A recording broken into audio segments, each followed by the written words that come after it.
ज़रूर। नीचे एक मुख्तसर romantic Urdu short novel style, अनवन मोहब्बत का रंग।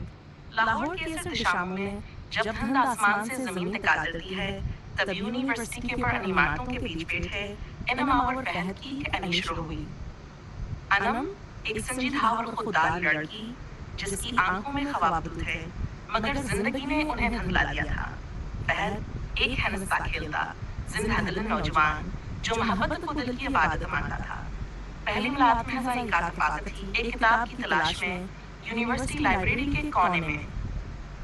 ये किताब आप पहले पढ़ चुकी हैं? फहद ने सवाल किया। हाँ, कई बार, अनम ने मुख्तसर जवाब दिया।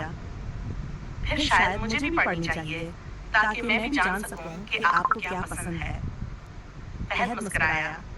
इन दिनों से शुरू होने वाली बातें हफ्तों में बदलें, और वो खामोशी जिसमें सिर्फ आंखें बोलती थी, मोहब्बत की जुबान बन गई। मगर जिंदगी हमेशा आसान नहीं होती। अनम के घर वालों को फहद का आजाद मिजाज पसंद न आया।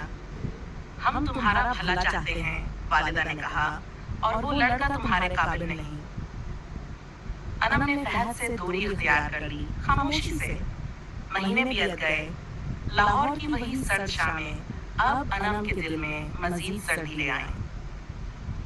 एक दिन जब अनम ने अपनी पसंदीदा किताब खोली, इसमें एक पर्ची निकली। मोहब्बत अगर सच्ची हो तो वो लूट कर जरूर आती है, मैं आज भी वही हूँ, फहद। आंसू उसके गालों पर बह निकले और वो लाइब्रेरी के इसी कोने की तरफ दौड़ गई, जहाँ फहद हाथ में वही किताब लिए इंतजार कर रहा था।